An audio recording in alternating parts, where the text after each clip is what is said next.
Been a long time coming. It was actually Memorial Day, the weekend of Memorial Day, that Sunday, where I hurt my back. I have not run since, and the last actual successful run I went on was the Thursday before, where I did a 10K and set my personal best. So finally back at it.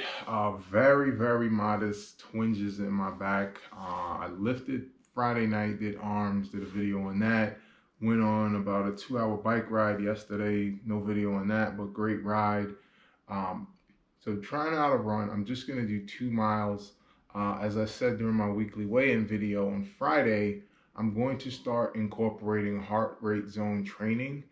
I have to somewhat let go of trying to get to this end point in terms of my fitness, because the running I do, while I do expect weight loss to be a byproduct, a very important aspect, and I'm not going to try to quantify it, is I just miss competing. I loved playing basketball. I never viewed basketball as a workout when I was playing all through the 90s. I really enjoy these races, and I really have to work on my endurance.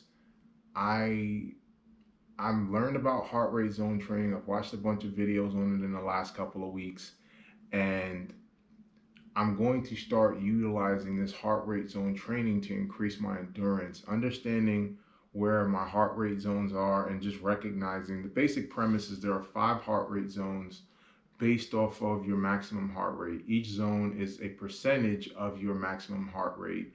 And once you get past essentially zone two, that is unsustainable for extremely long periods of time if you're talking about a half marathon or a marathon. So I need to start training as if I want to be able to run a marathon at a comfortable pace. But what I've seen is that I've seen like a guy I watch, Triathlon Terran. I watch a lot of his videos. He said it took him 4 months, but he was able to run so he started heart rate zone training after he did a triathlon in August. I think he said it was going to be his last triathlon of the day, so he considered going into his off season. So he said he essentially took 4 months where he slowed the pace of his runs to fit into the heart rate. To zone two is always the target rate, which is seen as something that you can sustain indefinitely. Um, it basically is the premise. It's almost as strenuous as basically going for a walk. And when you start to get to zone 3 and 4, which is where a lot of people function when doing running and lifting and other stuff, it's not sustainable for very long periods of time. And then there's also this premise that when you're in zone two, because it is a lower energy need, you'll use a denser form of energy, which are fat stores, whereas carbohydrates are used to respond to more immediate needs, especially when you're in zone 3 and 4. That's the basic premise. I'm going to shelf that. I do believe that in terms of the heart rate, that is a good way of measuring the level of how strenuous an activity is. So for me, I would like to be able to run a marathon at an 8 minute pace and for it to be very comfortable. And I don't think that is sustainable when your heart is working so hard just to maintain that pace. So I'm going to show this really quickly. Here are my heart rate zones. So I looked at a year of data from my fitness app, and I've noted that continually the peak heart rate that I'm reaching is 180. So I went into this, I looked on a couple of websites and I found this one, and it essentially asks you to put in your peak heart rate, which for me, there you see is the 180. That's what's just unsustainable for even say a minute or two. Um, and it calculates what are considered the 5 heart rate workout zones. And essentially, zone two is what I will be targeting for my training. So recording this video to essentially state that the basic premise, and I actually, one of the first books I read that I've mentioned a couple times by Rich Roll on where he did an Ultraman triathlon, which is a double Ironman. He actually hired a coach, and this was actually where I first kind of internalized the notion of heart rate zone training. His coach actually taught him to train in zone two. You end the Ultraman is a 6.5 mile swim, and on day one it's a 6.5 mile swim right into a 110 mile bike ride. Day two is about a 180, 190 mile bike ride. Day three is a double marathon. And his coach told him, you have to be in a heart rate zone where this is sustainable because these are ungodly distances that you'll be covering. And if you're in higher zones, it's just not sustainable. It's just not possible. So he said he could run a pretty fast race. He could run at a very fast pace even before he hired this coach. But the coach actually had him training in zone two, and he would jog. And if his heart rate got out of zone two, he would walk until his heart rate got back into it, and they slowed the pace.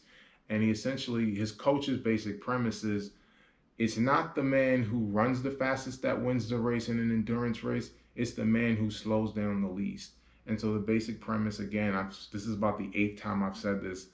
I want to get to a point where my heart rate is in a sustainable level where I can I can maintain a long pace. So I'm going to try this, and I'm going to be committed to it for a couple of months. I've heard that this transition of being able to run at your fastest pace in zone two is about a 3 to 4 month period. So I'm going to be inside. I don't have any races, and I'm going to use this time to get to be able to run. Right now, for me, when I did that 10K 6 weeks ago, I ran at a 9:49 pace for 6 miles.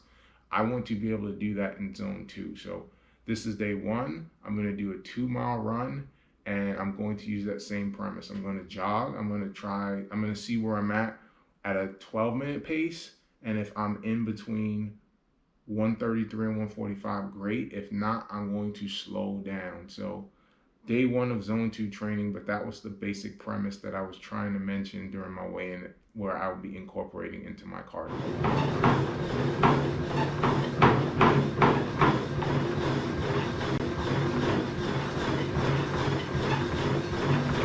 So just hit the 2-minute mark on the treadmill. First heart rate reading, 126. Zone two for me is 133 to 145. The heart rate is still increasing. I need to see where it just levels off at. But I am prepared to slow down. I'm prepared to walk if need be to keep my heart rate in zone two. 130.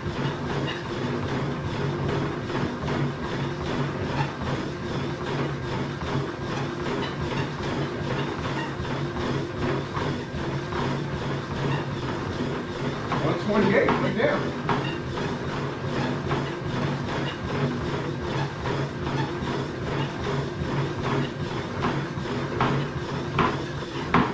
130.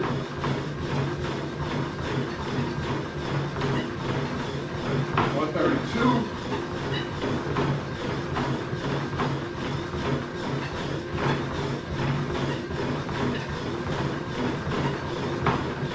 131. So I think I'm kind of hit where I'm going to level off on. So I'm going to increase it about 0.5 mile an hour. And let's see where my heart rate settles in. Yeah, 131 is just kind of leveling off. So I'm going to increase it.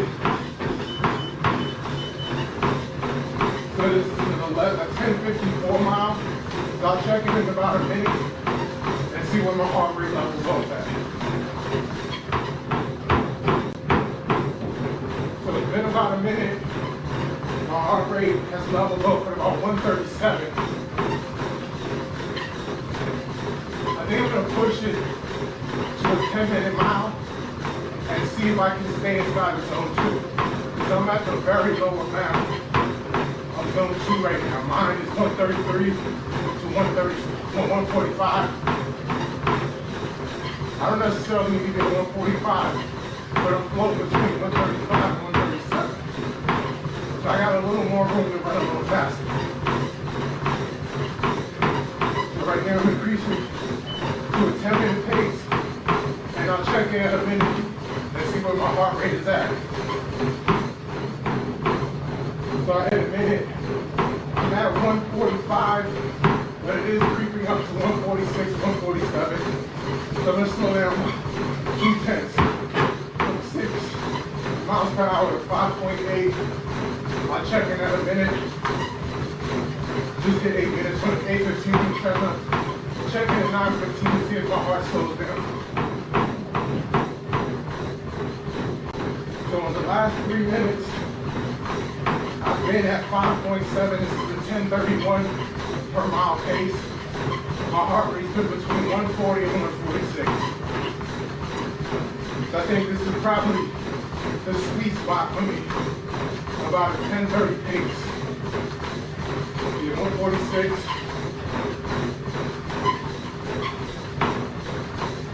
145. I think this is gonna be a sweet spot for me. So I'm gonna finish out this last 3/4 of a mile at about 10:30 pace. So a little plot twist. My heart rate spiked up to 149. I'm walking. It's down to 144. So I gotta keep checking my heart rate. Over that 3 minutes, another one past 146, maybe 145, I can't remember exactly, but it was consistently at 145. I think I'm just gonna have to do the 5.5, which is the 10:54 pace. And this is what I gotta let go of, trying to go as fast as possible. I will say when I was at that pace, I was under zone 2. I was like 129, 130. So it's not completely that, but this is an inexact science. Day one of this, so I'm taping it. So back to 130. So I'm just gonna stay. I got 0.6 of a mile. I'm just gonna stay at a 5.5.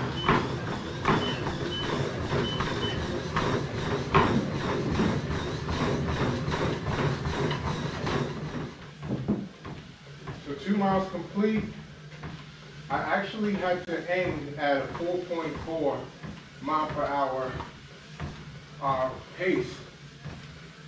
And what I'm seeing is that as time is progressing and I'm burning more calories, I guess I'm getting fatigued. So my heart rate is creeping up even at lower speeds. So it's something I'm gonna have to monitor throughout my runs. I'm going to start using Zwift.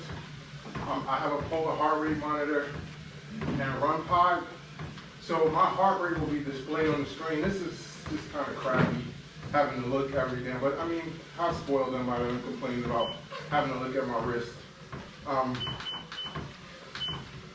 But I see as time progresses, my heart rate's gonna creep up. So I'm gonna have to monitor that. I guess this, the moral of the story, there's probably not a sweet spot where, okay, I run at this pace and I could run 100 miles right now. The further I run, the harder my heart is working, even at slower speeds. So day one of heart rate zone training done, many more to come. But I'm excited about this. I'm committed to this for the long term, and I'm committed to running a sub 4-hour marathon next year.